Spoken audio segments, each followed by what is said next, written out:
کیا کبھی ایسا ہوا ہے کہ آپ بولنا چاہتے ہیں مگر الفاظ ساتھ نہیں دیتے؟ آپ سب کچھ کہنا چاہتے ہیں مگر کوئی سننے والا نہیں ہوتا، اور پھر اچانک زندگی آپ کو خاموش کر دیتی ہے۔ یہ خاموشی اتفاق نہیں ہوتی، یہ اللہ کا ایک خاص اشارہ ہوتا ہے۔ نمبر 1، جب اللہ تمہیں خاموش کر دیتا ہے تو وہ تمہیں دنیا کے شور سے نکال کر تمہاری روح کی آواز سنانا چاہتا ہے، کیونکہ انسان جب سب کو سنتا ہے تو بکھر جاتا ہے، اور جب رب کو سنتا ہے تو سنور جاتا ہے۔ نمبر 2، تمہاری خاموشی خالی نہیں ہوتی، یہ اللہ کا وہ پیغام ہے جس میں وہ تمہیں توڑ کر نہیں بلکہ اپنے قریب لا کر نئی زندگی دینا چاہتا ہے۔ تو اگر آج تم خاموش ہو تو پریشان نہ ہو، یہ خاموشی ختم نہیں ہو رہی، یہ تمہاری نئی شروعات بن رہی ہے، کیونکہ بعض اوقات اللہ تمہیں توڑتا نہیں بلکہ اپنے قریب بلا رہا ہوتا ہے۔ خاموشی وہ سمندر ہے جہاں لفظ ڈوب جاتے ہیں اور سچ تیرنے لگتا ہے۔ جو خود کو یہاں پا لے وہ رب کو پا لیتا ہے۔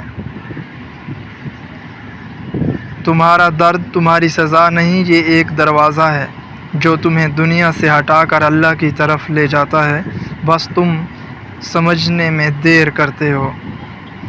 جو تم سے چھن گیا وہ تمہارا تھا ہی نہیں، اور جو تمہارے لیے ہے وہ تمہیں تلاش کر لے گا، چاہے تم خاموش ہی کیوں نہ ہو۔ ہر خاموشی کے پیچھے ایک گہری کہانی ہوتی ہے، جو زبان نہیں کہہ سکتی وہ دل محسوس کرتا ہے اور رب جان لیتا ہے۔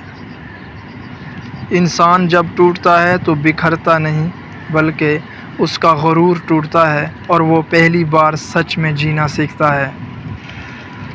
تم جس کو کھو دیتے ہو وہ تمہیں خود سے ملانے آتا ہے۔ یہ جدائی اتفاق نہیں، یہ ایک سبق ہے جو روح کو جگاتا ہے۔ اللہ تمہیں روکتا ہے تاکہ تم بھٹک نہ جاؤ، وہ تمہیں توڑتا ہے تاکہ تم جھکنا سیکھ جاؤ، اور اسی میں تمہاری نجات ہے۔ کبھی کبھی اندھیرا تمہیں ڈرانے نہیں آتا، یہ تمہیں روشنی کی قدر سکھاتا ہے، اور وہی اندھیرا تمہیں رب کے قریب لے آتا ہے۔ جو تمہیں نظر انداز کرتے ہیں وہ تمہیں گرانے نہیں آئے، وہ تمہیں سکھانے آئے ہیں کہ اصل سہارا صرف اللہ ہوتا ہے۔ خاموش رہنا سیکھ لو، کیونکہ ہر جواب دینا ضروری نہیں۔ کچھ باتیں رب پر چھوڑ دو، وہ بہتر فیصلہ کرتا ہے جو تم سوچ بھی نہیں سکتے۔